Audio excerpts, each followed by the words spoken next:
నా గొంతు నొక్కేందుకే ప్రతిపక్ష నేత హోదా ఇవ్వడం లేదు, అందుకే అసెంబ్లీకి వెళ్లడం లేదని పులివెందుల అసెంబ్లీ నియోజకవర్గపు శాసనసభ్యుడు జగన్మోహన్ రెడ్డి వ్యాఖ్యానించటం హాస్యాస్పదం, అవివేకం, అజ్ఞానం, బాధ్యతారాహిత్యం, పిరికితనమని రాజ్యసభ మాజీ సభ్యులు Congress party media chairman doctor Nareddy Tulasi Reddy ధ్వజమెత్తారు. నా గొంతు నొక్కేటందుకే నాకు ప్రతిపక్ష నాయకుని హోదా ఇవ్వలేదు, అందువల్లనే నేను అసెంబ్లీకి వెళ్ళడం లేదు అని జగన్మోహన్ రెడ్డి చెప్పడం ఇది చాలా హాస్యాస్పదం, అవివేకం, అజ్ఞానం, పిరికితనం, బాధ్యతారాహిత్యం. ఇది మూర్ఖత్వానికి పరాకాష్ట.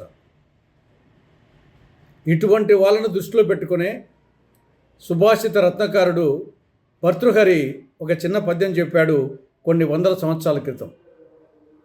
తివిరి ఇసుమున తైలంబు తీయవచ్చు, తవిలి మృగతృష్ణలో నీరు త్రాగవచ్చు, తిరిగి కుందేటి కొమ్ము సాధింపవచ్చు, చేరి మూర్ఖుల మనసు రంజింపరాదు. ఇది భర్తృహరి రాసినటువంటి సుభాషితం. ఇది జగన్మోహన్ రెడ్డికి ఖచ్చితంగా సరిపోతుంది.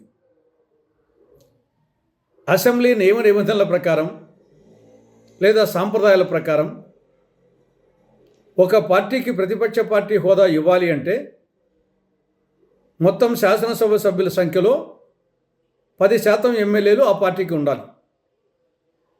ఆంధ్రప్రదేశ్ అసెంబ్లీ మొత్తం శాసనసభ్యుల సంఖ్య 175. అందులో 10% అంటే 18 మంది ఉండాలి. 17.5 అంటే 18 మంది ఉండాలి. జగన్మోహన్ రెడ్డి పార్టీకి, వైకాపా పార్టీకి 11 మంది ఎమ్మెల్యేలే గెలిచారు. 7 మంది తక్కువ ఉన్నారు. కాబట్టి 10% లేదు. కాబట్టి ఆ పార్టీకి ప్రతిపక్ష పార్టీ హోదా రాదు, ఆ పార్టీ నాయకునికి ప్రతిపక్ష పార్టీ నాయకుని హోదా రాదు.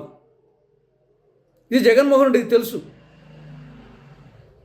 గతంలో కూడా ఉమ్మడి ఆంధ్రప్రదేశ్లో మొత్తం అసెంబ్లీలో 294 మంది ఉన్నారు. అందులో 10% అంటే 29 మంది ఉండాలి. 1994లో కాంగ్రెస్ పార్టీ తరఫున 26 మంది ఎమ్మెల్యేలు గెలిచారు.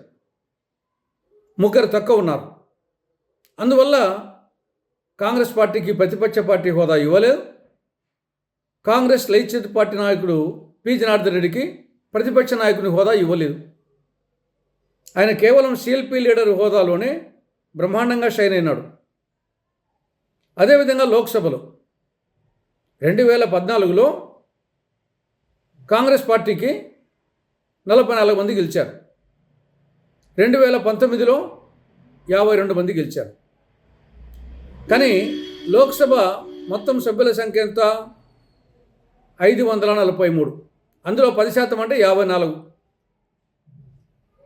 54 రాలేదు. కాబట్టి 52 వచ్చినా కానీ ప్రతిపక్ష నాయకుని హోదా ఇవ్వలేదు, ఆ పార్టీకి ప్రతిపక్ష పార్టీ హోదా ఇవ్వలేదు. కాబట్టి మన కళ్ళ ఎదుట దృష్టాంతాలు ఇలా ఉంటే, నాకు ప్రతిపక్ష పార్టీ నాయకుని హోదా ఇస్తేనే అసెంబ్లీకి పోతా, లేకుంటే పోను, నాకు ఎక్కువసేపు మైక్ ఇవ్వరు, మైక్ ఇవ్వకుంటే పోయి ఏం ప్రయోజనము అని జగన్మోహన్ రెడ్డి వాదించడంలో ఏమాత్రమూ సహేతుకత లేదు. అయినా ఎంత తక్కువ సమయంలో ఎక్కువ ఎఫెక్టివ్గా మాట్లాడేవాడే సమర్థమైన నాయకుడు. ప్రపంచ నాయకుల్లో చరిత్ర చూస్తే మంచి మంచి వక్తలు, గొప్ప గొప్ప నాయకులందరూ ఎక్కువసేపు మాట్లాడరు, తక్కువ టైంలో ఎఫెక్టివ్గా మాట్లాడతారు. అమెరికా అధ్యక్షుడు అబ్రహం లింకన్ అమెరికా అధ్యక్షుల్లో టాప్ మోస్ట్. అమెరికా అంతర్యుద్ధంలో సమయంలో అతను మాట్లాడింది 2 నిమిషాలే మొత్తము అమెరికా చరిత్రనే తిరగరాసింది.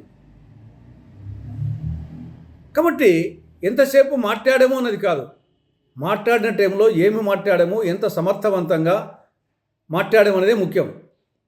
కాబట్టి సరుకుండే నాయకుడు ఎప్పుడూ టైం కావడు. ఎంత టైం ఇస్తే అంత టైంలో మాట్లాడతాడు. 5 నిమిషాలు ఇస్తే 5 నిమిషాలు, నిమిషం ఇస్తే నిమిషం, అర్ధగంట ఇస్తే అర్ధగంటలో.